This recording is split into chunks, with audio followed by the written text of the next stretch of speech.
Bismillahirrahmanirrahim.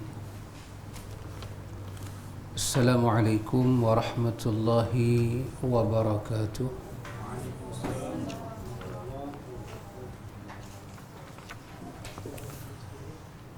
Alhamdulillah. Allahumma ati nafsi taqwaha wa zakkiha anta khairu man zakkaha anta waliyuha wa maulaha. Amma ba'du. Ikhwatul iman, ikhwatu fid din, a'azzakumullah wa uhibbukum fillah. Alhamdulillah, summa alhamdulillah. Alhamdulillah ikhwan, dengan limpah kurnia daripada Allah Jalla wa Ala, kita boleh sambung majlis ta'lim kita, alhamdulillah. Kita sambung pada muka surat 825. Kita masuk hadis Aisyah radhiyallahu anha, hadis yang ke-504.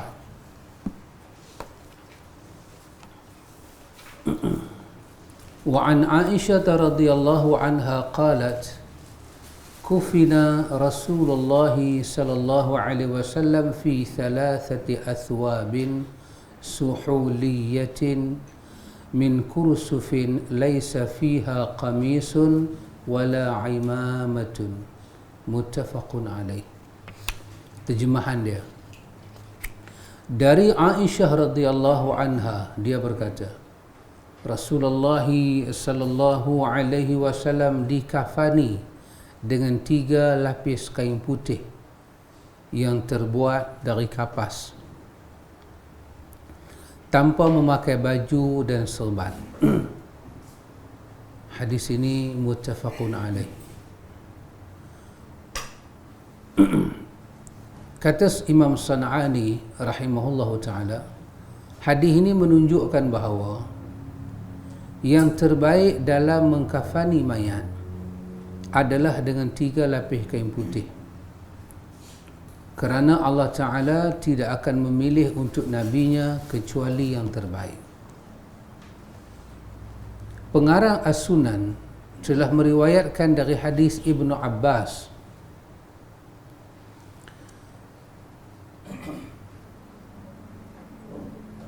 Pengarang As-Sunan telah meriwayatkan dari hadis Ibnu Abbas radhiyallahu anhuma, pakainilah pakaian putih, kerana pakaian putih adalah sebaik-baik dan sesuci-suci pakaian, dan kafanilah mayat-mayat kalian dengannya.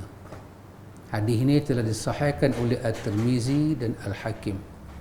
Hadis ini juga ada syahid penguat dari riwayat Amrah yang mereka keluarkan, sanadnya juga sahih. Wallahu ta'ala alam ikhwan, Allah Ta'ala yang maha mengetahui. Ini Imam San'ani nak bawa pada kita pula hadis berkaitan dengan masalah kafan. Hari itu dia bawa hadis pada kita tentang masalah mandi. Sekarang dia bawa hadis pada kita tentang masalah kafan. Dan perkataan yang baik daripada Imam San'ani, dia kata di sini ikhwan, Allah tidak memilih kapan kepada Nabi melainkan yang terbaik. Allah pilih untuk Nabi dia satu pilihan yang sangat baik, yang sangat afdal. Jadi Aisyah radhiyallahu anha kata Nabi dikapan dengan 3 helai kain jenis suhuliyah, kain-kain daripada kapas, di kapan Nabi. Dan Aisyah radhiyallahu anha menceritakan apa yang dia tengok, apa yang dia tengok daripada kafan yang dilakukan kepada Nabi. Walaupun Aisyah radhiyallahu anha cerita apa yang dia tengok, tapi sekadar inilah hadis yang paling sahih dalam bab kafan. Ada riwayat-riwayat lain, tapi inilah yang paling sahih. Walaupun Aisyah tak terlibat dengan bagi mandi, Aisyah tak terlibat sangat dengan kapan, ada sahabat-sahabat yang buat, tapi inilah hadis yang paling sahih berkenaan dengan kafan Nabi. Baik. Dan dia buat di sini ada sokongan riwayat yang lain berkenaan dengan kapan daripada Ibnu Abbas Nabi suruh kita pakai. Nabi kata albisu thiyabal bayad, pakailah pakaian daripada kain yang berwarna putih untuk kita laki-laki dan perempuan. Nabi kata fa innaha atyab wa athhar, pakaian putih ni Nabi kata baik dan dia lebih nampak bersih, athhar, lebih nampak suci. Wa kaffinu fiha mautakum, dan Nabi kata kapanlah orang yang mati daripada kamu dengan warna yang putih. Itu Nabi sebut. Ada pun riwayat yang telah lalu daripada Aisyah radhiyallahu anha, sesungguhnya Nabi SAW diselimuti dengan kain burdah dari Hibrah, iaitu kain burdah buatan Yaman yang dijahit dan mahal harganya. Hadis yang kita dah lalu tengok, Aisyah cerita bila Nabi wafat, mayat Nabi ditutup dengan kain.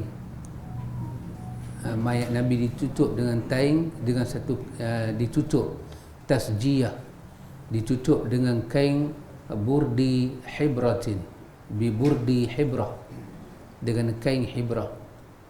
Itu juga hadis Aisyah, hadis muttafaqun alaih, kita dah lalu dah.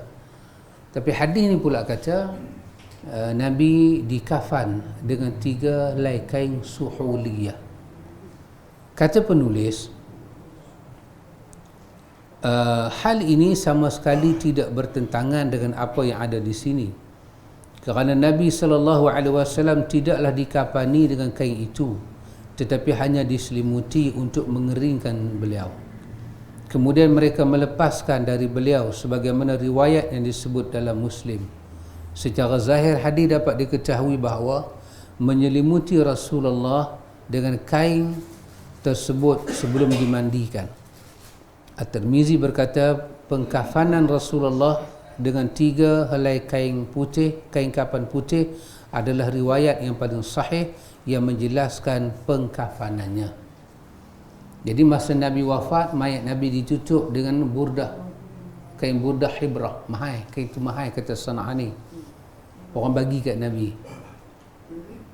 Kemudian bila kapan, dia ambil kain daripada suhuliyah, itu burdah dibuat tutup saja.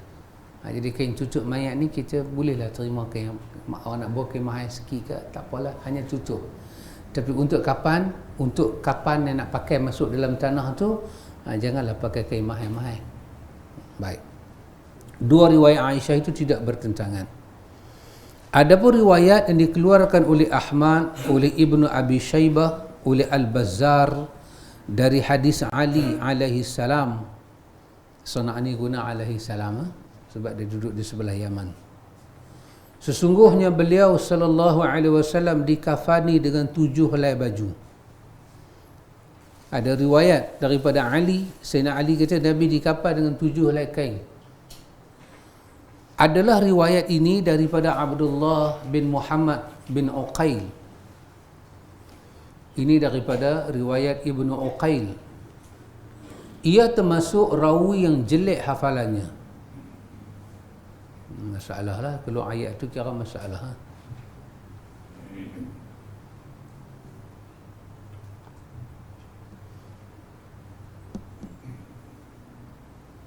Baik. Hadisnya bisa diikuti jika yang meriwayatkannya beberapa orang, tidak secara bersendirian. Hadis berkenaan dengan Sayyidina Ali kata Nabi dikafankan dengan 7 helai kain, dapatlah kita terima sekiranya hadis ini tidak datang dalam keadaan bersendirian. Kalau hadis ini ada penyokong-penyokong yang lain, dia ada dia punya mutaba'at, dapatlah kita terima. Tapi hadis ni izan farada, bila dia datang dengan secara bersendirian riwayat itu, maka kerana dia ini satu orang yang musiul, dia dikatakan satu orang yang hafalan dia tidak baik, dia ada gangguan hafalan, dia satu orang yang wahwa si'ul hifzi, dia ada su'ul hifzi, gangguan hafalannya, tak apa cantik hafalan dia. Maka bagaimana boleh ia menyelisih apa yang ada di sini, iaitu apa yang ada dalam riwayat Aisyah. Hal ini tidak akan mungkin diterima. Pengarang berkata, Al-Hakim telah meriwayatkan daripada hadis Ayyub, daripada Nafi', daripada Ibnu Umar, apa yang menguatkan hadis Ibnu Uqail. Jika hadis ini sahih, maka hadis ini dan hadis Aisyah boleh dikompromikan. Bahawa Aisyah meriwayatkan apa yang mungkin ia lihat, iaitu 3 helai, dan selainnya dilihat oleh orang lain. Jika sah riwayat daripada Ali, maka sesungguhnya dialah yang langsung memandikan Nabi. Kalau riwayat ini sahih, kita boleh terimalah. Tapi masalah riwayat ini tidak sahih. In sahat ar-riwayah, kalau sahih riwayat itu dapat diterima.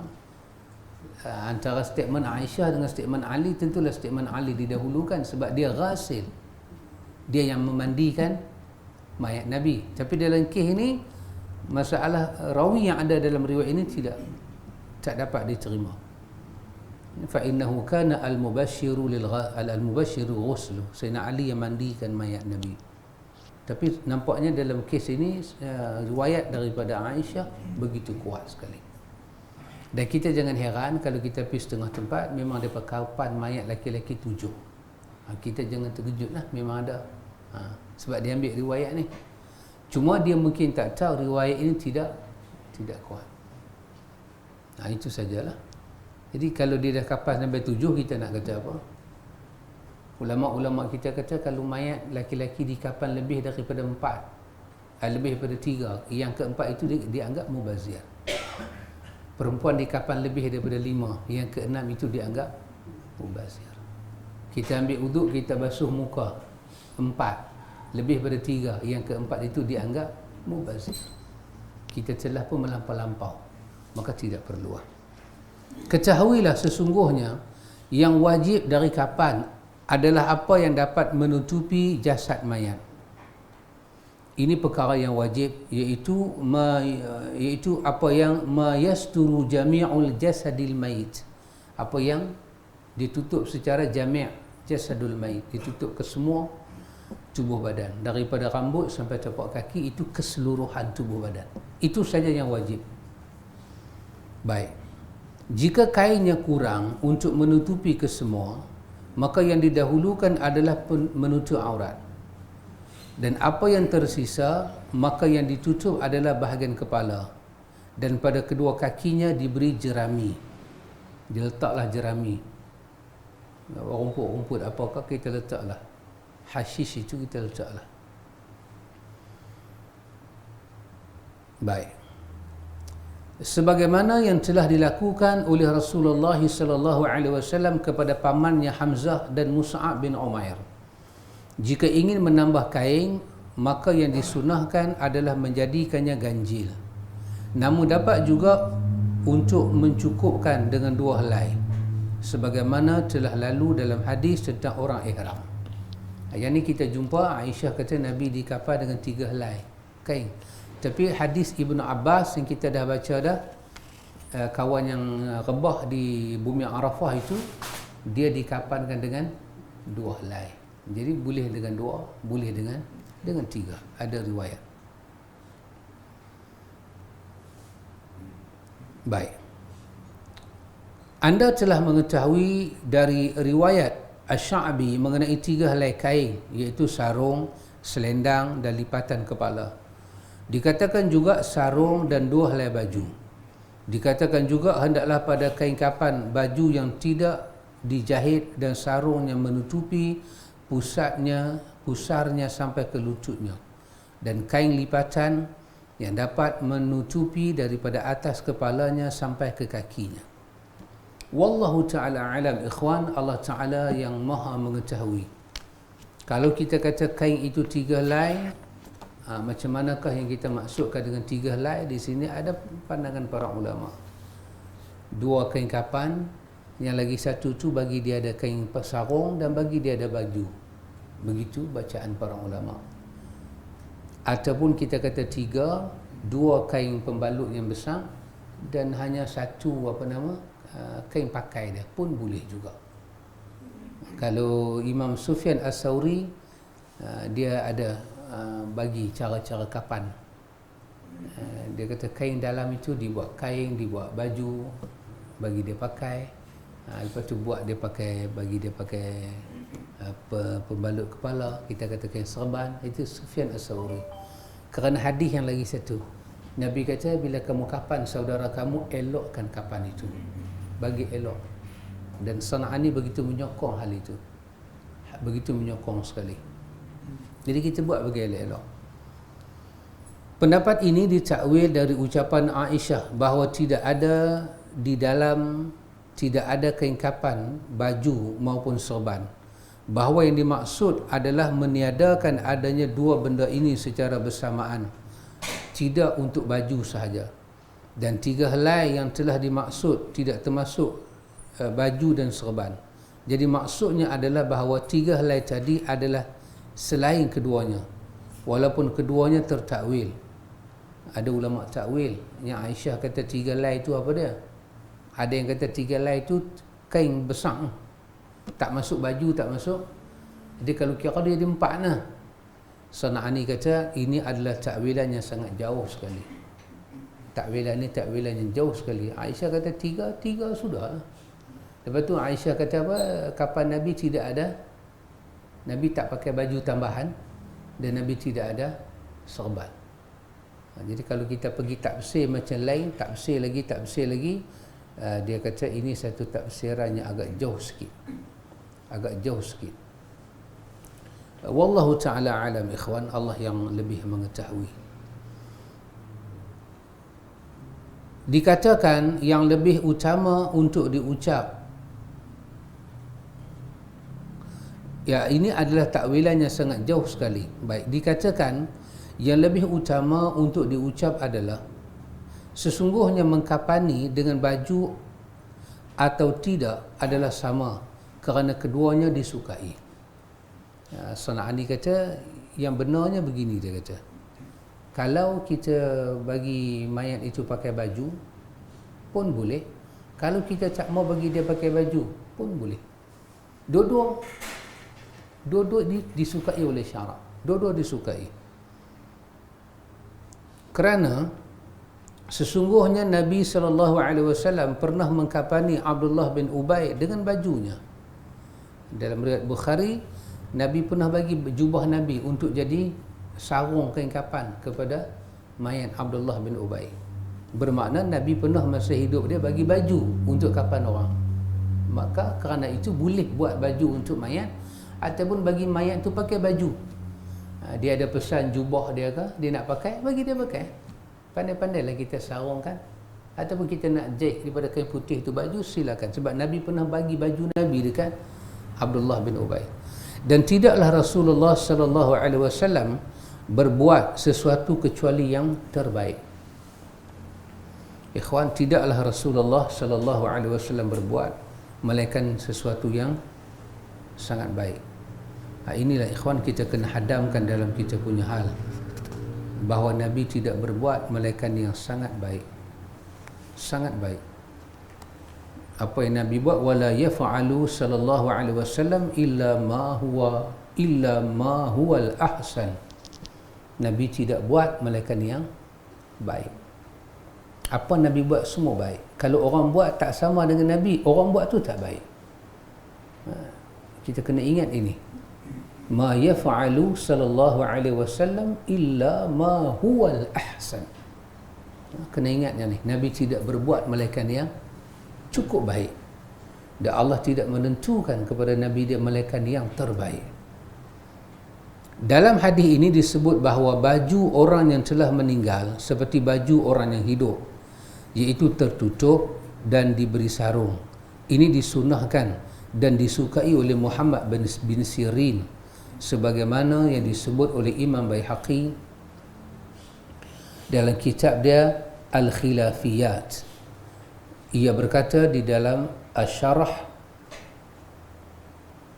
ini menolak pendapat yang menyatakan sesungguhnya tidak disyariatkan baju kecuali ujungnya tidak dikancing. Aku berkata bahawa pendapat ini sesuai kerana mengkancinkan ujung-ujung baju adalah kebiasaan penduduk pada masa itu. Kalau nak Imam Muhammad bin Sirin, dia belajar dengan baru ni ustaz nak cerita kan, dia mengaji dengan Umi Atiyah ya. Umi Atiyah yang bagi mandi mayat anak Nabi kan. Umi Atiyah. Jadi dia belajar dengan guru dia Umi Atiyah. Dia suka buat baju dekat mayat. Dia suka, dia kata. Dan dia menolak pandangan yang menyatakan tidak disunahkan buat baju. Dan ada orang kata kalau buat baju, kalau ujung-ujung dia tu buatlah dia punya butang-butang dia. Dia kata butang-butang tu semua berkaitan dengan penduduk masa tu. Sekadar buat baju, lepas tu selit-selit lah di bawah dia, sudah cukup. Tak perlu nak buat butang-butang apa. Kalau nak buat, itu bermakna masyarakat tu lah. Kalau tak buat itu, orang kata lebih kurang, orang kutuk mayat lebih kurang, kita buat lah. Kalau buat pun tak apa, tak buat pun tak apa, buat lah. Kembalikan kepada keaslian dia. Audah ilal asli. Kembalikan pada keaslian dia. Baik, ini hadis yang kita jumpa ikhwan berkaitan dengan masalah mengkafankan mayat. Jadi takat ni kita jumpa manhaj kafan mayat tu macam mana. Pertama, kita jumpa di kafan mayat itu dengan 3 helai kain. Dan 3 helai kain ini sebenarnya ikhwan, kalau kita nak guna untuk laki-laki macam ni pun boleh, untuk perempuan macam ni pun boleh, tidak ada hal. Tapi kalau kita nak guna dekat perempuan lebih 2 helai kain pun boleh, tidak ada hal. Nanti kita akan jumpa dia punya riwayat-riwayat dia. Itu satu. Yang kedua, kita jumpa riwayat menyatakan di sini bahawa boleh kita bagi mayat itu pakai baju. Dia kata dalil dia dalam riwayat Bukhari, Nabi pernah bagi jubah Nabi dekat Abdullah bin Ubay. Ketika anak dia kan, Abdullah bin Ubay datang minta Nabi bagi. Pasal anak dia ni orang bagus, Nabi bagi. Maka itu dalil pada mayat boleh buat baju. Kalau bagi baju orang hidup pakai pada mayat itu dianggap salah dan mubazir, Nabi tak akan bagi. Maka dia kata Allah tak akan bagi pada Nabi itu, Allah tak akan takdirkan Nabi buat melainkan benda itu yang paling baik. Begitu. Kemudian kita jumpa di sini lagi satu, dia bagi penjelasan pada kita tentang sekurang-kurangnya kapan yang wajib adalah menutupi seluruh anggota mayat walaupun selai. Jadi kalau ada kain nak tutup semua tak boleh, dia kata bahagian aurat itulah yang menjadi kewajiban. Baik. Wa 'an Ibnu Umar radhiyallahu anhuma qala lamma tuwfi Abdullah bin Ubay jaa ibnuhu ila Rasulillah sallallahu alaihi wasallam faqala a'tini qamisaka ukaffinuhu fihi fa'atahu muttafaqun alaih.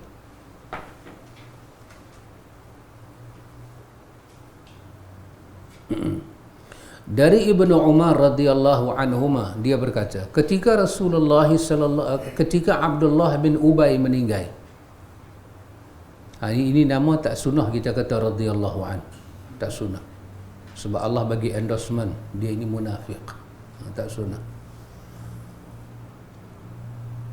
Kata Syiah, semua sahabat Nabi semuanya adalah munafik. Dia ambil dalil apa? Dia ambil dalil pasal wudu. Esok di hari akhirat kan Nabi kenal kita daripada bekas wudu kan? Nabi nak bagi kita minum Kautsar, air Kautsar. Tiba-tiba malaikat mai. Malaikat kata apa? Muhammad, jangan Muhammad. Hang tak tahu lepas hang mati dia buat apa. Dia ambil dalil tu secara lafaz umum. Malaikat bagi tahu lepas hang mati hang tak tahu depa buat apa. Lepas tu Nabi kata apa? Suhqan. Dia kita binasa betul apa. Dia kata ucapan Nabi kepada umat itulah menunjukkan bahawa setelah Nabi wafat kesemuanya mereka berpaling. Dan malaikat kata pada Nabi, badaluna, mereka berpaling daripada engkau Muhammad. Maka hadis itu menunjukkan jumlah besar sahabat telah pun jadi munafik. Kecuali 4 orang. Pasal 4 orang ni jumlah kecil. Yang jadi munafik ni semua. Kecuali siapa dia? Al-Miqdad, lagi Ammar bin Yasir, Salman Al-Farisi, Bilal. Saya pun ingat, tak ingat dah. Abizar ke? Begitulah. Itu sajalah. Dan Ahlul Bait. Ahlul Bait ni Khadijah, Ali, Hasan, Husin, Fatimah. Itu saja Ahlul Bait. Sebab itu ada ayat dalam surah Al-Ahzab berkenaan dengan Ahlul Bait. Nabi bukakan selimut dia, Nabi kita masuk. Tiba-tiba Aisyah tak masuk dalam tu. Aisyah ni tak masuk. Pasal itu 9 Muharram dia buat hari melaknat Aisyah. Hari 9, hari laknat Aisyah dan hari kesyukuran matinya Umar Al-Khattab. Kubur pembunuh Abu Lulu'ah tu, dia berbumat. Dia pergilah burdah-burdah apa kat dia tu, dia puji dia tu, baguslah hang bunuh pengkhianat besar elok. Kalau kami nak bunuh tak dan, hang bunuh baguslah. Maka dia menjeritlah Nawasib. Nawasib ni kita lah pengkhianat. Kita ni pengkhianat. Syiah tak akan terima kita sampai bila-bila. Seperti mana Yahudi tak pernah terima kita walaupun kita masuk agama Yahudi. Walaupun kita masuk agama Yahudi, kita nak jaga dia masuk agama Yahudi. Yahudi terima kita, dia tak terima kita. Kita anjing. Anjing ni tukar wudu kat mana pun elok ni mukhalazah. Kita tak ada harakat dekat dia. Demikian Syiah. Katalah kita pergi ikut dia, kita ni bekas Ahlus Sunnah, pergi ikut dia, tak ada harakat kita dekat dia. Tak ada harakat. Kita ni sampai bila-bila nawasib, pengkhianat. Di mana dihukum kita pengkhianat? Itu pada matinya Sayyidina Husain. Dia kata, mana Ahlus Sunnah? Kenapa darah cucu Rasulullah dibiarkan? Pasal itu dia 10 Muharram dia pukul kan. Itu nak abad kata darah ini kami tukar dengan darah Husain. Kalau kami ada tempat kejadian itu, ambil darah kami, jangan tukar darah Husain. Nabi cium di atas 2 kening Husain. Nabi kita dia penyelamat, dia pembawa keamanan. Nabi sayang. Dia tanya, mana kita? Kita betul-betul nawasib. Oh, tak bela Husain. Oh, dahsyat. Dendam daripada kita dahsyat. Pasal itu dia taqiyah dengan kita. Dia taqiyah. Dia taqiyah. Kita taqwa, dia taqiyah. Kan menjadi betul apa buat ni. Oh, taqiyah dia habis-habisan. Dahsyat dia. Ya. Taqiyah ni dia ambil daripada surah Hujurat. Inna akramakum indallahi attaqakum. Sesungguhnya yang paling mulia di sisi Allah yang bertakwa. Jadi dia terjemah taqwa itu taqiyah, iaitu berpura-pura di hadapan nawasib kita macam mereka, tapi hakikat kita membenci mereka. Nawasib ni kita lah Ahlus Sunnah. Apa makna nawasib? Pengkhianat. Jadi dia berpura-pura join kita. Macam dia salam dengan kita kan, dia senyum dengan kita. Itu semua taqiyah. 19 din taqiyah. 90 isi agama ini adalah taqiyah, kata dia. Berpura-pura. Tapi dekat dia, kalau kita berpura-pura dengan Ahlus Sunnah ni, itulah taqwa. Itulah kemuliaan di sisi Allah. Dia baca Quran kita, dia masuk musabaqah kita, dia join kita, dia baca bahagian kita. Tapi dia taqiyah. Dia ada Quran dia yang Imam Mahdi akan bawa. Lepas tu dia tunggu Imam Mahdi. Dia nak tunggu Imam Mahdi untuk sembahyang Jumaat. Dia nak tunggu Imam Mahdi kerana dia nak baca Quran yang belum dikotori oleh tangan Osman ni semua ni. Quran tu, Quran yang wahyu betul-betul turun tu, Allah selamatkan, akan dibawa oleh Al-Mahdi. Betul, Al-Mahdi datang menyelamatkan alam ini. Pasal itu dia dengan Al-Mahdi muntazar, dinanti-nantikan sangat. Adalah tempat mana tak tahu lah negeri dia tu, tempat Imam Mahdi nak keluar, dia baru jaga pintu tu. Kawan jaga pintu tu kata, kalau Mahdi keluar aku tak bagi dia keluar. Pasal apa? Habislah bisnes aku. Dia pergi habaq lagu tu pula. Sebelum Mahdi keluar, ramailah benda-benda dia boleh jual. Orang pergi visit kan. Mahdi keluar aku tak bagi keluar, dia kata. Habislah aku nak makan apa. Macam tu pun duk ada. Jadi bila Abdullah bin Ubay ni meninggal, ini dalam riwayat ini dari Ibnu Umar radhiyallahu anhu, dia berkata, ketika Abdullah bin Ubay meninggal, datanglah anaknya, ia adalah Abdullah bin Abdullah, kepada Rasulullah sallallahu alaihi wasallam sambil berkata kepada beliau, berikan bajumu padaku, akan aku gunakan untuk mengkafaninya, yakni ayahku. Kemudian Rasulullah sallallahu alaihi wasallam memberikan baju beliau kepadanya. Ini dia bawa dalil pada kita untuk menyatakan apa? Untuk menyatakan boleh kapan mayat dengan pakai baju. Ini dia bawa dalil ni kita. Anak dia Islam. Ha? Anak dia Muslim. Ha. Anak dia. Anak dia mah ada. Anak dia tak masuk. Tengok ni hidayah Tuhan macam mana. Bapa lingkup anak okey. Ada pula anak ni ikut bapa okey. Okey. Macam Ustaz Samsul, bapa okey, anak okey. Allah. Mak pun okey. Allah. The whole family. Allahu Akbar. Muka ada senyum. Alhamdulillah. Cuma jangan bagi marah. Marah lingkup. Marah je lingkup. Baik. Kata Imam San'ani, hadis ini menjadi dalil disyariatkannya mengkafani mayat dengan baju sebagaimana yang telah dijelaskan di muka di hadapan. Sama ada kita nak kafan mayat dengan kita bagi baju atau tak bagi baju, itu atas kita. Tetapi dari segi hukum, agama benarkan. Boleh.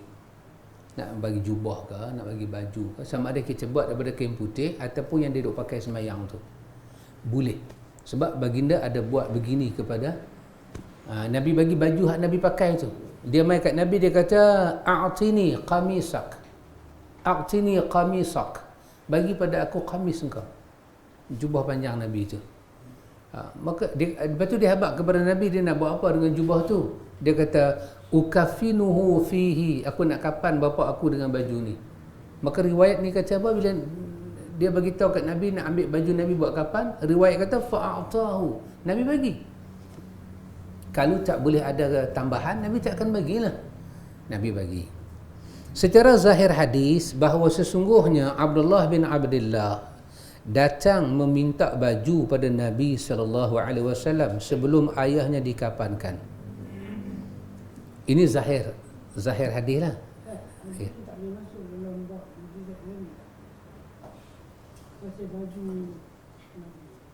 Wallahu ta'ala alam, Allah maha mengetahui. Manfaat dia masuk dalam bab mujizat, tapi pemberian itu masuk secara zahir hadis. Sebab yang Nabi bagi itu benda yang semua orang ada.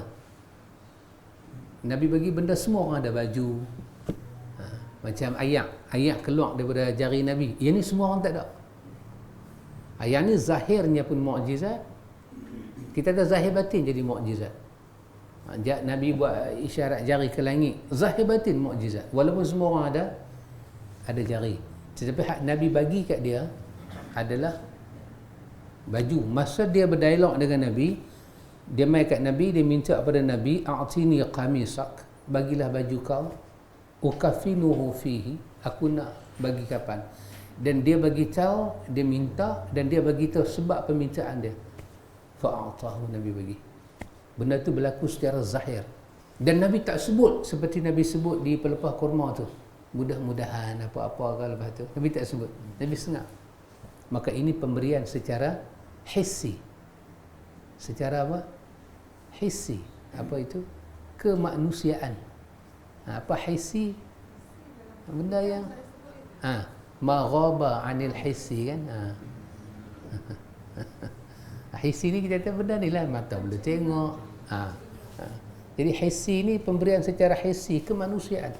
Dia bagi ya. Macam Nabi cabut ke pelepah kurma tu kan, Nabi kata sepatah, mudah-mudahan selama pelepah kurma ni tidak kering, mayat itu diringankan. Itu mukjizat. Itu sangat mukjizat. Ini tak ada apa-apa, ini sangat. Nak bagi, ambil jadi ulama-ulama hadis ambil hadis ni untuk menyatakan maka itu adalah sebagai kapan tambahan, tapi dalam bentuk baju. Nabi bagi. Nabi bagi. Maka dia orang kata, San'ani kata, ini hadis dapat kita ambil sebagai hujah bolehnya buat baju kepada mayat. Cumanya San'ani kata kalau tengok literal hadis ni, seolah-olah dia meminta kepada Nabi masa tu pak dia belum dikapan lagi lah. Cara tu pasal dia kata dia nak kapan. San'ani kata kalau kita baca secara zahir, riwayat ini bertentangan dengan apa yang ada pada Bukhari daripada Jabir. Sesungguhnya Nabi SAW mendatangi Abdullah bin Ubay setelah selesai dikuburkan tanpa dikafani. Kemudian beliau mengeluarkannya lagi dan membersihkannya dari tanah, lalu mengkafaninya dengan menggunakan baju beliau. Riwayat tersebut jelas menunjukkan bahawa pemberian dan pemakaian bajunya setelah dikuburkan, dan ini bertentangan dengan hadis Ibnu Umar yang kita baca tadi. Cara menggabungkan pengertian kedua hadis yang bertentangan ini adalah bahawa yang dimaksud dengan ucapan Ibnu Umar, maka Rasulullah SAW memberikan baju beliau padanya, iaitu beliau mengiyakan untuk memberikannya, belum diberikan. Pemutlakan pengiyaan ini sebagai pemberian adalah bentuk majaz, kerana jelas akan terjadinya pemberian itu. Dia meminta kat Nabi, dia kata dia nak buat kapan pak dia, bukan Nabi bagi masa tu. Sanak ni kata, Nabi kata fa'atahu, itu majaz untuk iya nanti aku bagilah, bukan Nabi bagi masa tu dan dijadikan kapan yang berbalut dengan kulit dia tu. Demikian juga ucapan yang terdapat dalam hadis Jabir setelah penguburan, iaitu menunjukkan kepadaku kuburannya. Dalam Bukhari, Jabir kata Nabi tanya apa, Nabi pergi ke kubur dia, masa kubur itu menunjukkan Nabi tanya kepada mereka, mana kubur dia, tunjuklah kat aku. Dia duduk jauh dengan Madinah, ikhwan, dipanggil wahiyya ardun sabiqah, di kawasan panah, tanah-tanah ni pun retak. Dia pergi duduk dalam situ, dia bukan duduk dalam qaryah Madinah. Sebab dia tak boleh duduk situ, dia panas, dia hangat. Dia tengok Nabi, dia sakit hati. Maka dia kena duduk outside daripada sana. Maka bila Nabi nak pergi semayang mayat dia, Nabi kena keluar daripada qaryah Nabi, pergi ke sana. Anak dia susah payah mai. Jadi melihat anak dia punya penat lelah ni, Nabi timbang semua tu, Nabi ambil. Walaupun Nabi tahu, riwayat tak menyebut Nabi tahu, tapi saya kata secara adat lah, secara adat Tok Wali pun tahu. Dan Tok Wali kita baru batuk, masuk Tok Wali boleh kata tu, masuk takkanlah Nabi tak tahu. Saya katakan walaupun Nabi tahu pemberian itu tak ada manfaat pun, tetapi sifat Nabi ni bila orang meminta, dia susah nak tolak. Kalau benda tu dia mampu bagi. Walaupun dia baju Nabi ada pun taklah banyak macam baju kita kan, tapi tengok kepada Abdullah ni, tengok kepada anak ni, Allah, wahai bapa tu apa tak buat kat Nabi kan. Allah, remuk hati, ni remuk hati. Aisyah sampai tak boleh dengar nama Abdullah bin Ubay, tak boleh dengar. Lepas tu bila orang minta Nabi nak semayang dia kan, Aisyah sengak, tak mau kata apa, tak boleh tahan. Pasal apa? Dia terlibat dalam fitnah Aisyah. Bukan kata nama dia, Sayyidina Ali yang pergi jampuk sikit pun Aisyah. Aisyah dah rasa dah. Tambah dia ni sumber penyebaran daripada dia. Aisyah tak dapat terima. Tapi Aisyah sengak. Aisyah kata huwa Rasulullah. Apa yang baginda buat, dia Rasulullah. Dia tahu. Dahsyat. Baik, kita tengok lagi. Hadis dari Jabir itu adalah bahawa peristiwa terjadi setelah pengeluaran mayat dari lubang kuburnya, adalah bahawa beliau meludahinya sedangkan bajunya telah dipakaikan sebelumnya. Penggabungan pengertian kedua hadis itu tidak menunjukkan bahawa kedua peristiwa tersebut terjadi dalam waktu yang bersamaan, kerana penggunaan huruf waw itu tidak selamanya menunjukkan peristiwa yang berurutan dan tidak pula menunjukkan terjadi bersamaan. Maka seakan-akan bahawa maksud penyebutan Nabi SAW dalam semua kalimah hanyalah menunjukkan penghormatan Nabi dan tidak menunjukkan berurutan. Dikatakan bahawa Nabi memberi sehelai bajunya terlebih dahulu, kemudian mayat itu dikuburkan, lalu beliau memberikan lagi sehelai baju yang kedua kerana permintaan anaknya. Macam tu dia kata. Benda tu jadi bukan di tempat kapan tu, tapi benda tu jadi di rumah jadi sekali, masa atas tanah kubur jadi sekali. Ini masuk mukjizat lah. Itu Nabi ambil ayat liak, bila letak dekat dia. Kalau tengok cara orang tua-tua ni, orang tua-tua kata dah masuk dalam liang, keluar balik. Orang tua-tua. Orang tua-tua ada ilmu firasat kan. Dia kata, tanda tak bagus memang ni mayat tak bagus betul. Mayat ni memang tak bagus. Turun ayat Quran, Allah nak azab dia. Innal munafiqina fi darki asfali minan nar. Dalam An-Nisa. Allah takut nak rejam dia dalam neraka yang paling keras sekali. Neraka ni berlapis-lapis, tapi neraka dia kena tu yang dekat dengan api tu. Dahsyat. Dikatakan di dalam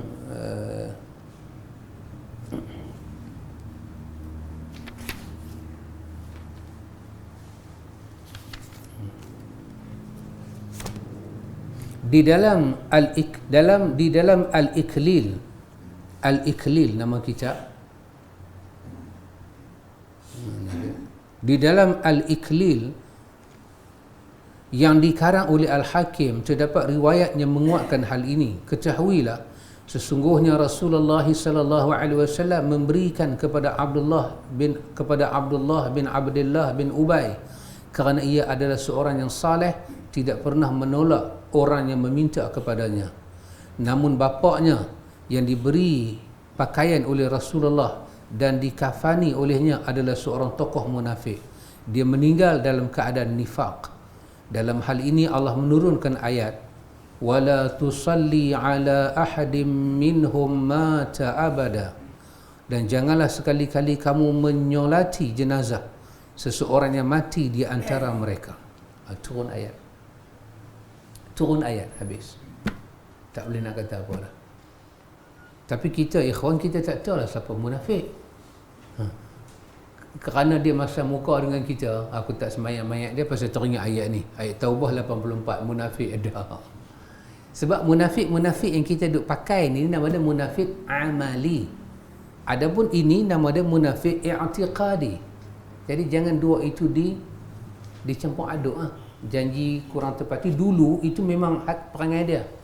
Tapi kemudian bila ada tasyabuh, orang yang tak munafik tapi buat perangai lagu tu tasyabuh, maka dia dipanggil munafik amali, perangai lagu tu. Tapi bukan dia i'tiqadi. Maka yang masuk neraka tak keluar ni i'tiqadi. Takat yang kita tahu ni lah. Abi Zar, Huzaifah yang tahu nama munafik sampai mati tak abang. Kan jadi fitnah. Tengok sahabat tahu kelebihan yang besar dia.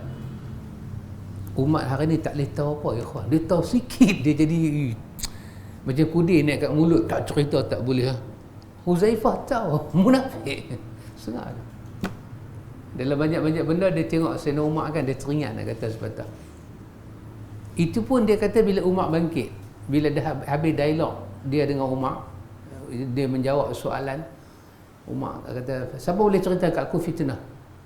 Kan sahabat kata kan, satu orang lelaki akan difitnah dengan keluarganya, hartanya, jirannya, anak-anaknya, isterinya. Umar kata tak, yang tu aku tahu, bukan itu. Tapi fitnahnya aku maksudkan faujun fauqa fauj, gelombang di atas gelombang sebelum berlaku kiamat. Betul Huzaifah bangkit. Huzaifah kata, ya fitnah tu akan ada, tapi buat sementara ni ada pintu yang menutup. Umar kata, ya. Inilah yang aku nak tanya. Umar tanya pada Huzaifah, pintu tu ada lagi tak? Huzaifah kata, ya, sedang tertutup, tapi pintu tu akan pecah. Umar bangkit, Umar pergi. Lepas tu Huzaifah kata dekat dia, itu satu dia kata. Dia pun kata ke Huzaifah, pintu tu akan pecah. Ya. Huzaifah kata, hampa tahu tak? Yang Nabi kata pintu menutup fitnah tu siapa dia? Itulah Umar. Nanti akan jadi fitnah bila Umar mati. Dia pun kata dekat Umar, dia kata dekat Huzaifah, Umar tahu tak benda ni? Umar tahu tak benda ni? Huzaifah kata, mana boleh dia tak tahu? Dia tahu tak, Umar tahu tak benda ni? Tapi hal lain semua dia sengah, tak mau cerita. Tak mau cerita. Kita boleh mimpi Nabi lah ikhwan. Allahu Akbar. Dia jadi model lah. Tak tahulah kan Nabi. Habis kita cerita ke orang. Allah, wahai Allah bagi pada kita kelebihan, sengat-sengatlah kita dengan Tuhan. Kalau kita rasa tak pasti, jumpalah orang-orang saleh bersembang. Kita dengan dia kan sembang. Hanya nak tahu kepastian, adakah saya mimpi ni Rasulullah kah? Saya nak tahu tu saja. Lepas tu dah orang bagi pengesahan dalam hadis, sujud syukurlah. Alhamdulillah dapatlah aku tengok Rasulullah daripada jauh ke dekat ke. Kalau tak tengok pun pernah bersama dengan rombongan Rasulullah. Kalau tak bersama rombongan pun pernah tengok Rasulullah dalam satu momen yang jauh. Yang kita dimaklumkan di situ ada Rasulullah, kita pernah terdengar suara dia. Ini semua kurnia Tuhan bagi, sujud syukurlah. Alhamdulillah. Jangan tengok orang dia gelak, baca berapa kali aku jumpa Nabi, baca berapa kali jumpa Nabi, jangan main dengan aku. Ini Allah, ini fitnah ikhwan, fitnah. Ulama-ulama Islam dia hambat orang keluar pada kuliah dia kalau orang tu libatkan dia dalam mimpi kawan tu. Semalam saya mimpi Rasulullah. Alhamdulillah. Peringkat awal tu, alhamdulillah. Tapi masa saya mimpi Rasulullah tu, Tuhan duduk sebelah dia lah. Dia kata, hang boleh keluar. Hang bagi fitnah kat aku. Bukan kata orang mencium tangan aku, rosak aku. Jiwa aku rosak, minda aku rosak kerana cerita hang ni. Daripada aku tak tahu, daripada yang kita akan ikhwan, ulang duduk belakang, kita tak tahu, kita boleh duduk landing lagi ni. Sekali dapat tahu. Apa nampak? Bagi kita tak tahu tak apa. 10 orang, 100 orang mimpi. Dia mimpi Rasulullah, kita ada. Dia mimpi Rasulullah, kita ada. Tak payah bang. Tak payah bang. Kecuali mimpi hantu, nampak kita duduk sebelah hantu. Yang tu Muhammad. Yang tu Muhammad. Aku mimpi hantu, hang duduk sebelah dia. Dan hantu tu duduk renyeh tengok hang. Itu kita Muhammad. Baik ikhwan. Dikatakan pula bahawa Nabi SAW memberikan pakaian kepadanya dengan baju beliau. Disebabkan dia pernah memberi baju kepada Abbas ketika ia menjadi tawanan di perang Badar, maka Rasulullah ingin untuk membalas hal tersebut. Ini semua ikhwan adalah takwilan dan ihtimal para ulama nak mengandaikan pasal apa Nabi bagi baju tu kat dia. Jadi kerana itu ini tak melibatkan benda-benda khususiyah pada Nabi, tapi ini melibatkan pemberian. Nabi tak mau hutang budi, bagi balik. Ya, cikgu. Jadi Rasulullah sahabat tak semayang tu benar.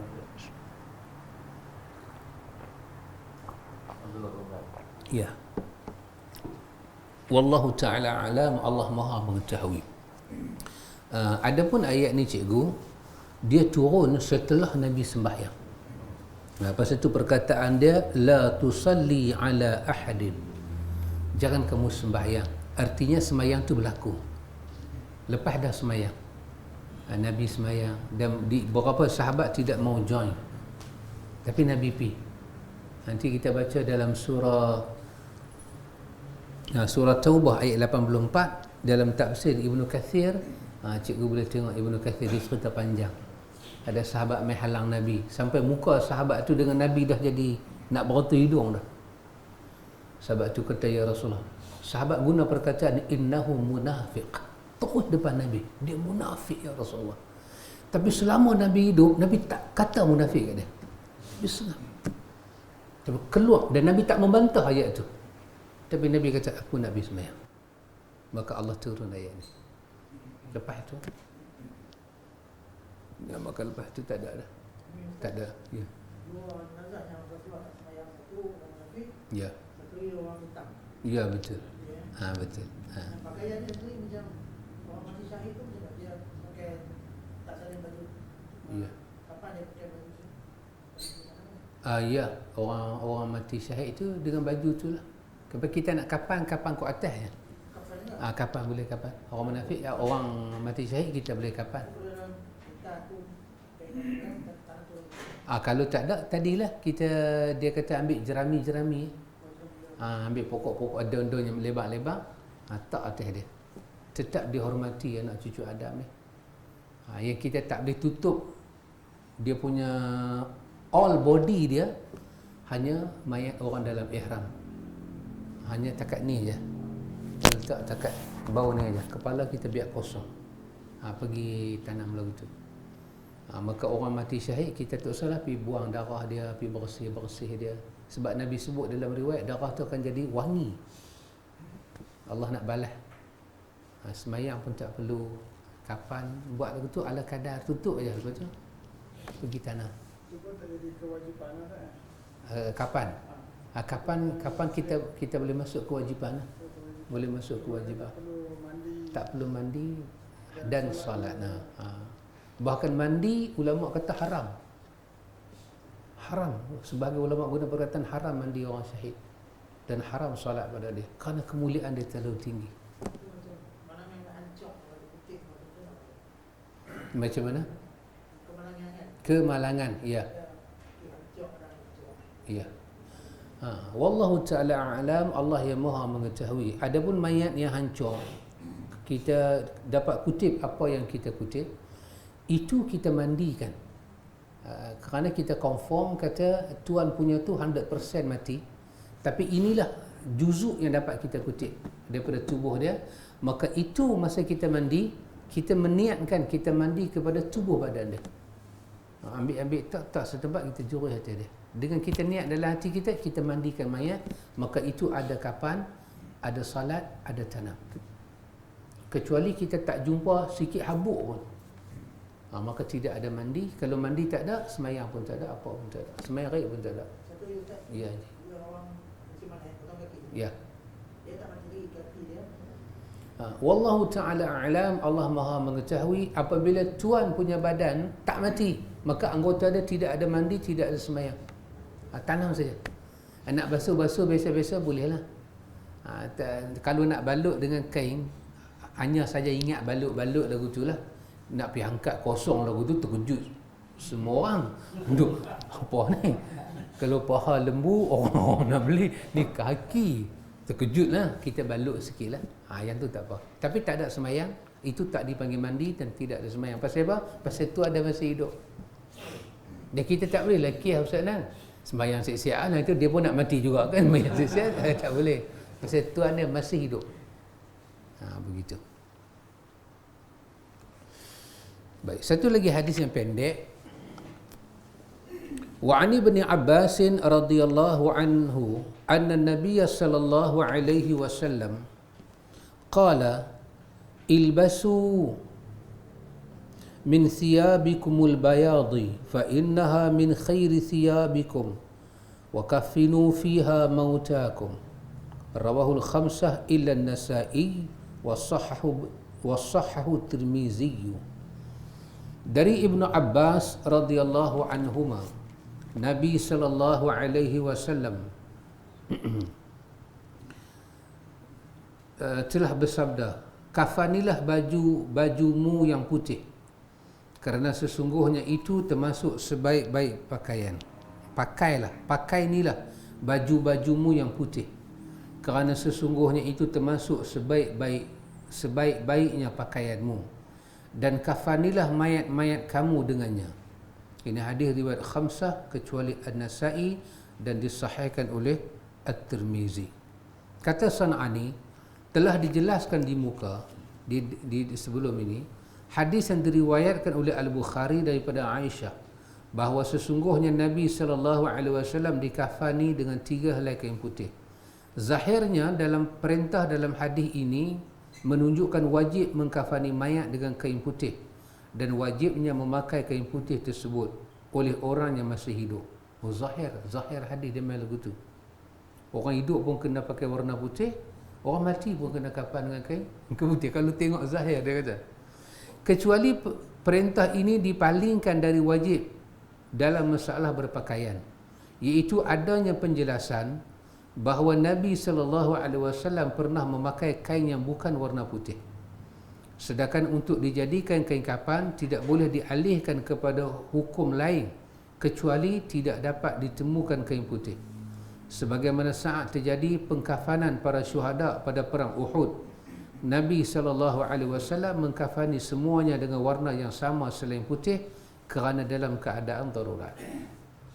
Kerana Nabi pernah pakai warna merah, kita pun bolehlah pakai macam-macam color. Tak kalulah, semua kita putih. Tapi untuk mayat tidak ada riwayat Nabi pakai warna lain kecuali dalam darurat.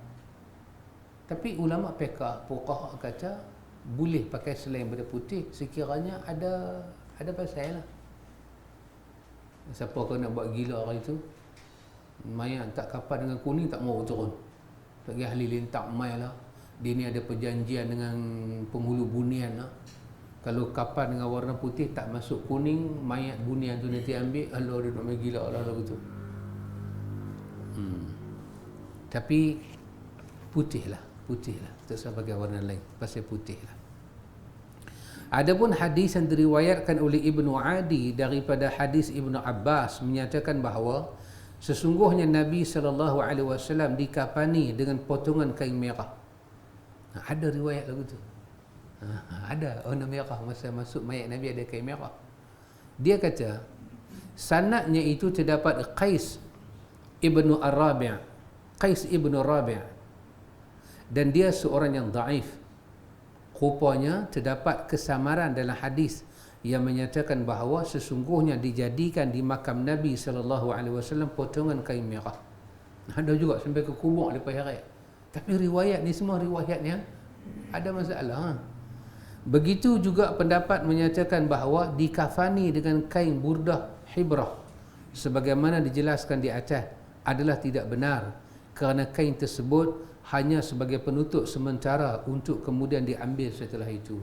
Kain burdah hibrah tu hanya untuk tutup mayat Nabi. Kapan tak pakai dah kain tu. Dia menghabak kepada kita, Nabi dia selit sikit warna merah. Memang selit. Adalah dia itu. Tapi inilah masalah Qais ibn Rabi'. Qais ini satu orang yang dhaif. Jadi hadis ni dia membawa petunjuk kepada kita, kafanlah mayat dengan kain putih. Carilah kain putih. Tak ada lain bab Nabi pernah buat di Uhud. Syuhada dikafan dengan kain bukan warna putih. Pasal apa? Pasal time itulah punya hal. Boleh. Hari Minggu kedai tutup. Kan? Geng-geng bagi meni mayat pergi makan kenduri. Postmortem habis 7 pagi, siap dah mayat. Duk, minta kita bagi mandi. Kita telefon geng-geng pergi makan kenduri ni. Dia kata bila? Mayat pukul 7 dah ada tempat bilik mayat. Dia kata loh, kami lepas asap baru balik. Lepas asap baru balik. Menasabah ke kita tunggu? Tak menasabah. Masa tu apa yang ada? Batik Jawa pun batik Jawa. Tapi terimalah. Orang nanti kata belik-belik. Allah dia kata Syiah main pula. Syiah tu. Ini bukan masalah Syiah darurat. Darurat is okay lah. Kebetulan kain warna hitam saja ada.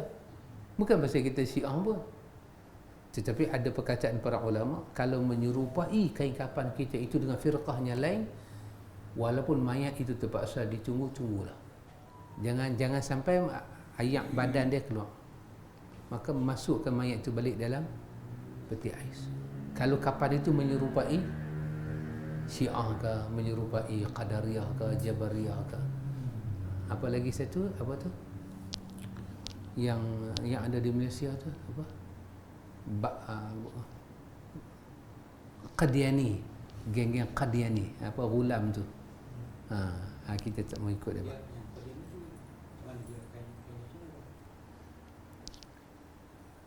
Ada, saya tak tahu mereka macam mana. Saya tak kalau ada menyerupai mereka.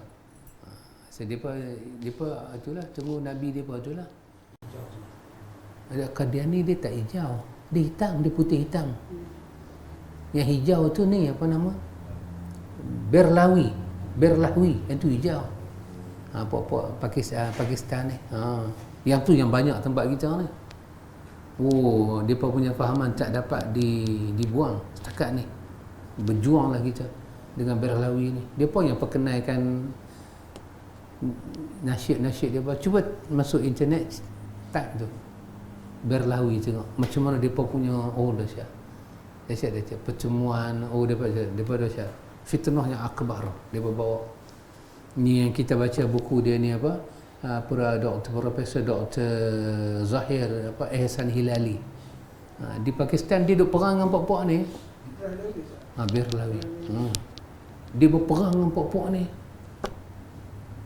Lepas tu tengah dia perang dengan puak-puak ni, Syiah kacau dia. Dia pula dedahkan Syiah. Dua puak ni dia lawan. Dia pergi dedahkan Berlawi ni sampai ke Iraq. Dia berceramah depan Saddam Hussein. Dr. Ehsan ni cerita A sampai Z. Jangan. Sampailah dia mati kena bom. Dahsyat dia punya Nabi boleh main, boleh tengok Nabi. Dia punya nasyid Allah, kita boleh teriak. Nasyid dia pun dahsyat. Dia memang sastra betul-betul. Serabana hijau. Cuba dia putih. Dia pun lah start buat malam cinta Rasul. Malam hidup tu. Haul yang ni. Kita tak dapat menolak mereka. Begitu tinggi fitnah mereka. Satu kes Ya. di kawasan Ibu. Ya. Ada adab. Ya. Dia beri Islam sama orang. Okey. Nyala dia baik kepada dia pujuk pada Islam. Bila mak dia mati, abang mana boleh tak bagi. Dia mandi kapal semua, mayang semua, kita disebab kepada orang buat cara. Oh. Dia tak boleh nak buat apa lah. Okey. Dia buat yang cepat. Masya Allah. Di atas ketidakmampuan itu dimaafkanlah. Nak buat macam mana kan? Terpaksa. Tapi Alhamdulillah mak dia selamat insya-Allah. Dia mandi kapal. Mayang siap semua. Ya. Baru cerak dia buat. Betul. Kalau mayang, abu tu solat je lah. Tak boleh terbakar di... Dapat abu je. Abu nak kalau mandi habis abu tu. Dia solat saja, kena solat tu.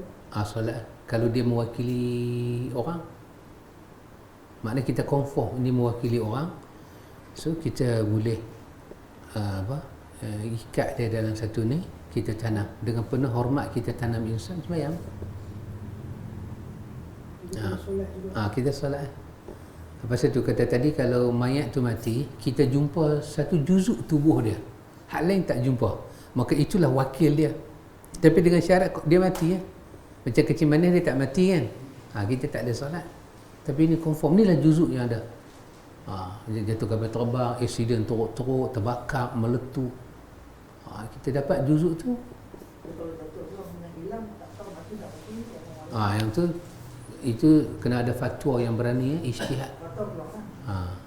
Kita terpaksa follow fatwa dua. Tapi mazhab Syafi'i, kalau tidak ada mandi, tak ada solat. Ada mandi baru ada solat.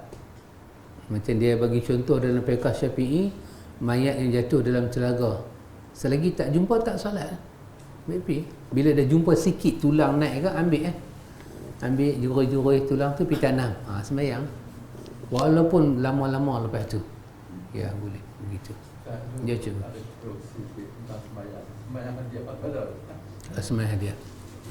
Semayang hadiah. Wallahu ta'ala a'lam. Allah Ta'ala yang maha mengetahui. Sekadar yang saya tahu, sembahyang hadiah ni tak ada langsung dalam sembahyang yang ada dalam tuntutan sunnah. Dan wallahu ta'ala a'lam, saya kata sekadar yang saya tahu, dalam susunan sembahyang sunat yang ada dalam mazhab Syafi'i, tak ada sembahyang hadiah. Dalam mazhab Ahmad tak ada sembahyang hadiah. Dalam mazhab Arba'ah tak ada. Tapi bila kita baca kitab perukunan, ada sembahyang hadiah. Usalli sunnatil hadiyati dengan kaifiat tertentu. Saya katakan begini, ini my personal opinion only lah. Kan? Itu apa dia? Ulama hadis, mereka bincang tentang sembahyang tasbih. Kedudukan hadis sembahyang tasbih ni macam mana? Di atas dua alasan lah. Satu, kerana sifat sembahyang tu pelik. Dia satu berdiri, tasbih dia banyak-banyak ni. Yang tak terkenal cara tu dalam sembahyang-sembahyang lain. Gerhana lagi dahsyat daripada sembahyang tasbih. Gerhana bulan matahari kan. Sembahyang minta hujan lagi dahsyat daripada sembahyang tasbih. Tak ada sifat ni. Itu satu lah. Yang kedua, dia perbincang masalah sanad dia. Akhirnya ada pandangan daripada Syekhul Islam, ada pandangan daripada Imam Nawawi. Akhirnya Nawawi berpandangan dalam kitab dia Al-Azkar, hadis ini adalah hadis yang hasan. Disandarkan kepada pak menakan Nabi Abdullah bin Al-Abbas. Sekurang-kurangnya saya kata, sembahyang hadiah ni walaupun ada ulama kata hasan, tapi dia satu sembahyang dibincangkan kerana dia pelik. Dibincangkan. Sembahyang hadiah ni lagi pelik. Macam mana? Dah tak sama. Ghaib ada hadis. Ghaib hadis yang sahih. Ghaib ni kita sembahyang mayat untuk mayat yang kita tak boleh nak pergi. Yang kedua ada ulama letak syarat kedua, iaitu apabila kita tahu di situ tak ada orang Islam sembahyang. Kalau dah ada, tak perlu buat gaib. Tak perlu buat gaib. Tapi kalau macam kita jauh kita boleh buka semayang. Kita semayang gaib boleh. Kalau ikut sunnah tak perlu pun. Tak perlu. Cuma mazhab Syafi'i saja. Itu pun dia ada letak beberapa syarat.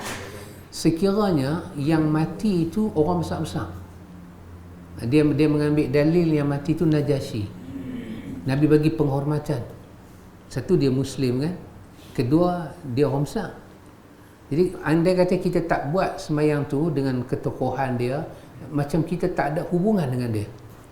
Itu dalam mazhab Syafi'i kita lah. Tetapi mazhab Syafi'i juga menyatakan keharusan semayang gaib itu untuk semua jenazah boleh.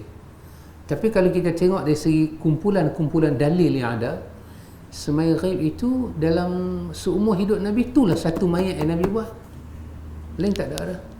Lain tak ada Nabi buat.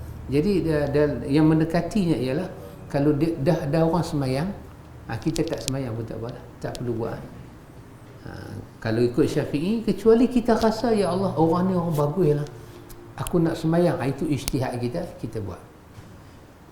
Ada pun semayang hadiah ni, lepas orang tu mati menunggu waktu maghrib, lepas tu semayang 2 rakaat dengan bacaan tertentu kan. Ayatul Kursi, Qul Huwallah, dibaca rakaat pertama, rakaat kedua dengan sekian banyak. Lepas tu ada doa dia. Ini satu cara yang dari segi riwayat tak ada langsung. Semayang tasbih tu adalah riwayat. Walaupun cara dia tu pelik ulama kata, tapi diterimalah. Tapi yang ni tak ada langsung. Maka elok semayang hadiah ni jangan buat. Kerana bila Nabi dapat tahu dalam riwayat Muslim, kita kata siyak lah, bahasa kita siyak masjid kan, berlaku syak rawi, sama ada dia lelaki-lelaki ataupun dia perempuan. Nabi tanya mana dia pergi kan, dia ka'annahu sagharuha atau sagharuhu, dia pun macam anggap tak habaq pun tak apalah ya, so bukan besar sangat. Nabi tak seronok, muka Nabi jadi merah. Nabi kata dullani ala qabrihi atau qabraha, tunjuk kat aku kubur ada mana. Nabi pergi semayang. Perkataan Nabi pergi semayang, kemudian ulama khilaf, Nabi semayang ke baca doa ke di situ? Mazhab Syafi'i dia kata semayang. Ini bukan semayang gaib, ini semayang mayat yang kita tak ada hadir semayang masa dia itu. Dia semayang kubur. Itu boleh semayang hati kubur berdasarkan hadis ni. Maka sembahyang yang tak boleh hati kubur, sembahyang yang ada rukuk dan sujud. Jadi kalau masjid ni yang dekat-dekat dengan kubur ni nak kena hati-hati ya. Kadang-kadang tanah masjid dengan tanah kubur dengan tangga masjid tu duduk begitu. Jadi kalau orang pergi hampak sejadah tu masuk dalam tanah kubur, tak boleh. Mazhab Syafi'i langsung tak sah sembahyang tu. Sebab tak dibenarkan sembahyang jenis rukuk dan sujud di kawasan kubur. Kerana daging orang pecah tu dah bergui dengan tanah tu. Ada sama. Mazhab Syafi'i kubur-kubur dia jaga elok. Tanah luar tak mau masuk mai. Duk pitan buat pelik-pelik. Buat pelik-pelik dia sama. Ambil tanah luar buh ke dalam. Tanah yang asal tu buh di atas. Dia sampai macam tu dia punya perbahasan. Dia tak mau buat pelik-pelik atas kubur. Tapi mai kat kita mazhab Syafi'i paling pelik kita duk atas kubur tu. Ya sahabat Abu Salah. Ya, macam mana? Macam mana dia kondisi dia masjid berhampiran dengan kubur? Wallahu ta'ala alam, Allah maha mengetahui. Saya tak dapat komen lah bab tu. Sebab kalau saya komen jadi panjang. Saya kata macam ni, pandangan peribadi saya berpegang dengan pandangan para ulama kita. Kalau kita pergi sembahyang, kita masuk dalam masjid, mihrab kan, dinding, tembok batu, kita sembahyang menghadap ke mihrab, tak nampak satu batu nisan pun, boleh sembahyang. Tapi kalau dia pergi buat tepi mihrab tu ni tingkap, bila kita kiam lagu ni, kita nampak batu nisan tu depan, jangan sembahyang. Kerana larangan. Kita sembahyang belah kanan, kita duduk sembahyang, kita bagi salam nampak belah kanan, masih kita boleh terima lagi. Tapi kalau kita kiam, batu nisan, nampak batu nisan depan, Kita rokok lagu tu. Walaupun tembok, dinding, masjid dengan dia pisah, tapi dia pergi buat cermin. Saya tak mau sebut satu masjid di belah tempat saya tu. Saya pergi sembahyang jemaat. Mula saya pergi sembahyang malam, memang tak nampak. Cermin betul. Lepas tu sekali tu pergi sembahyang, tengah sembahyang jemaat. I see. Nak buat macam mana? Kena ijtihad lah. Pasal apa? Kita duduk sujud tu betul-betul ke batu nisan. Pasal tu dalam sunnah ni, kalau ada lagu tu, kita kena buat sutrah cepat-cepat. Tutup pandangan kita dengan kubur. Tapi kalau kita sebenarnya tu dinding, dia ada cermin, nampak robok, tapi kita tak sebenarnya positioning tepi ke kanan sikit dah contoh. Kita sembahyang di tempat tu tak nampak. Walaupun boleh nampak tingkat tu, tapi tak nampak robok, kita tak nampak dinding. Ya, dapat diterima lagi lah. Dapat diterima. Yang kita tak mau tengah kita berdiri tu. Tapi kalau golongan salafus salih zaman silam, dia tengok kubur berada depan kiblat, dia tinggalkan masjid tu. Dia kata jom pergi sembahyang tempat lain. Tepi tak apa. Pasal tepi ni bukan kiblat kita. Maknanya dapatlah kita bertolak ansur. Tapi masalah dia pergi buat cermin, dia pergi buat. Pasal dia kata mungkin memang cantiklah cara dia susun kubur tu, cantik, dia nak ambil pandangan, tapi alamak kubur. Ini saya kata larangan ini bukan ada dalam mazhab lain, dalam mazhab Syafi'i. Tidak boleh semayang menghadap ke arah, tak boleh semayang atas kubur dan jadikan kubur itu sebagai sutra, tak boleh. Jadi eloklah. Saya tahu tempat kita tak boleh selesai masalah tu, cumanya buat dinding lah, keluarkan modal sikit, buat dinding aja, penuhkan dinding belah kiblat tu, tak mau tengok apa, dapat mihrab aja. Kalau masalah tirai haji dia tak gitu. Tapi cermin tu boleh buat tirai tu, okey lah. Ada jemputan daripada Arab Saudi baru masa sembilan terawih. Ya. Dia dijemput ke satu masjid. Dia masuk dia tengok masjid di sebelah dia tu bawa dia keluar masjid. Dia keluar masjid. Tak kata apa dia keluar. Banyak pun tak mahu. tapi itu sekali bawa yang di luar, main agak. Selalu nazar belakang, yang saya bawa depan. Satu juga tu, semua nazar depan. Orang yang asap. Menghadap mayat. Allahu Akbar.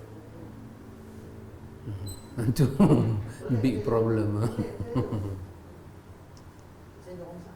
Selitlah taman-taman asat ni depan.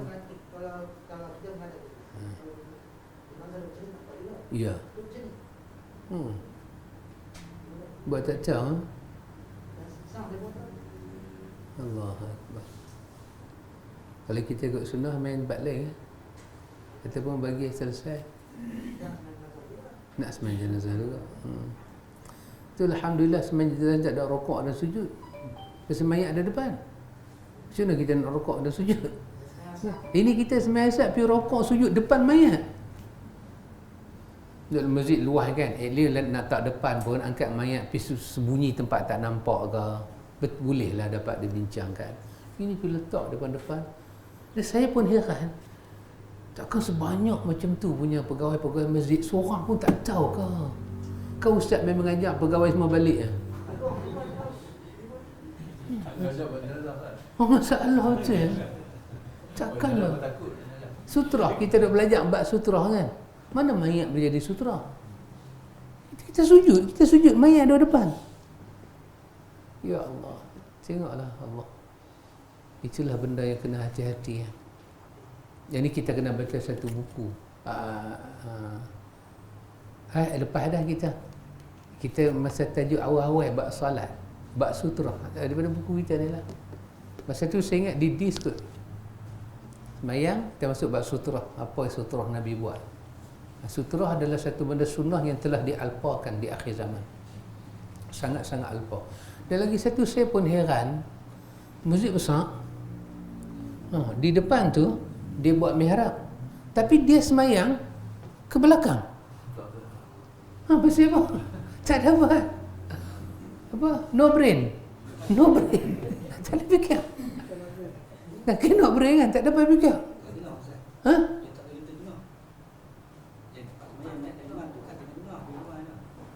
Macam mana?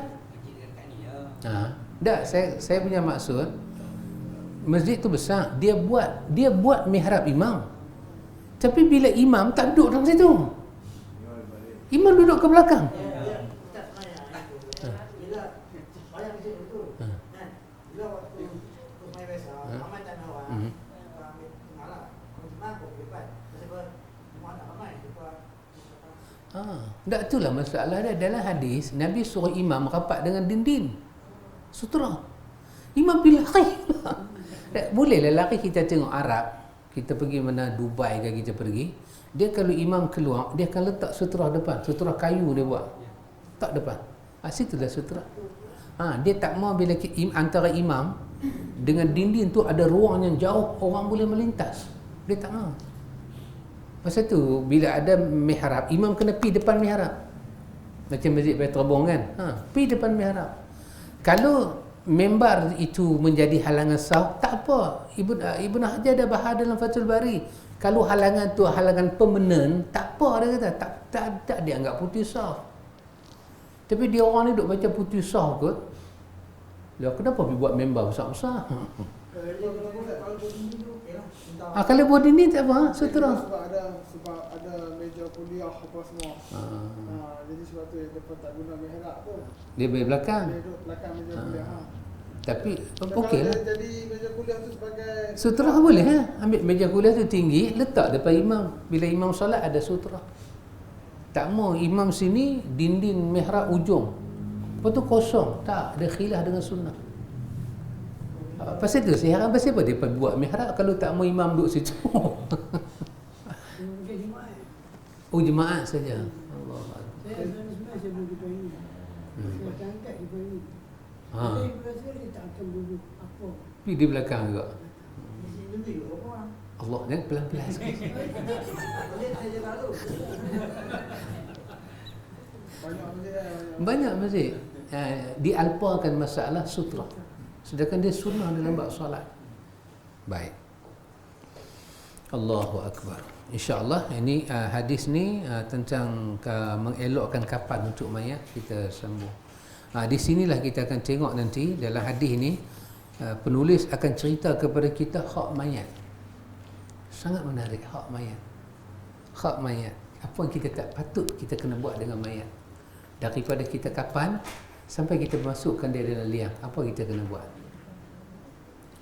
Saya cuma bagi tahu pada sahabat-sahabat semua, kita kalau pergi atas kubur, kita pergi atas kubur, kadang-kadang saya rasa kita kena bersuara jugalah.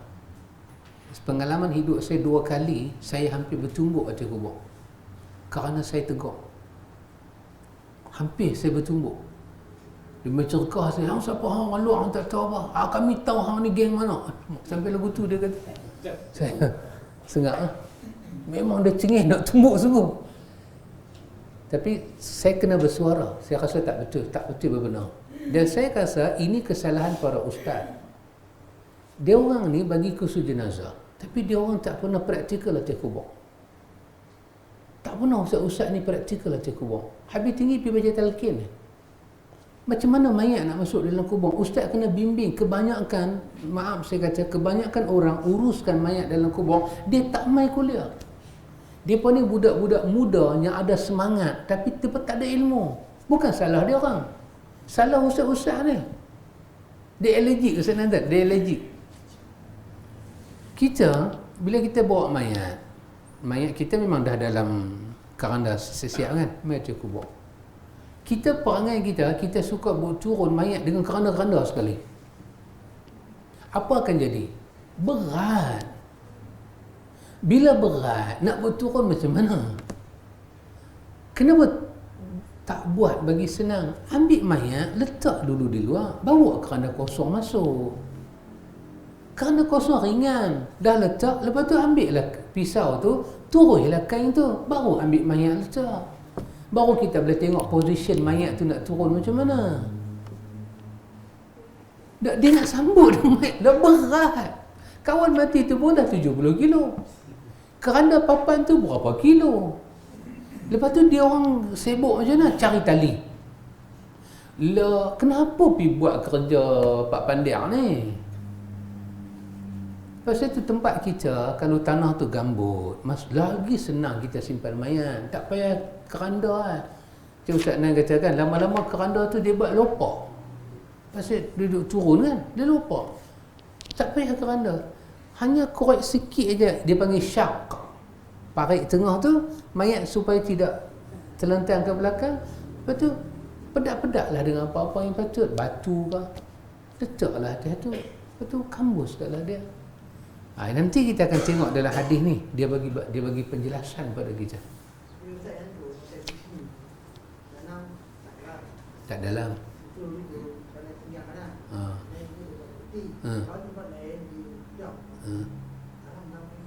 Wow. Apa seperti? Macam di Madinah kan. Masuk tu tutup. Kita nak korek dalam pun seriau no. Ayak kot. Tak pernah sini dalam mah. Tak pernah dalam. 4 kaki je. 3 kaki mana? Kesian kat kita. Jadi cara turun itu kita kena perbaikilah. Bila kita tengok lagu tu, kita kata sahabat-sahabat mai kita ambil pandangan lain. Kadang-kadang yang bawa turun tu cengih.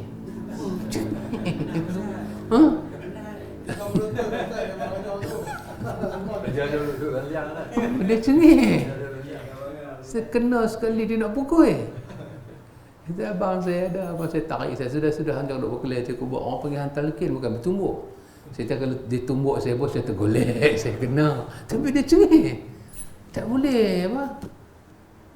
Tak mau. Kan? Jadi Allahu Akbar. Lepas tu lebih-lebih apa jadi pula? Jadi macam masuk kubur ni jadi apa? Orang mula tengok awak jadi lagu ni ya. Jadi riuh kan. Lepas tu orang duk bayang kat mayat. Siapa nak tanam dah jadi lagu ni ya? Awak jadi susah masuk orang. Dia main Allah. Dia duk tengok ke langit tu dia jadi Za'bah, mampu kita. Tak ada wahai kesilapan orang hidup. Kesilapan orang hidup sangat teknikal benda itu. Ini penulis akan sebut kepada kita insya-Allah.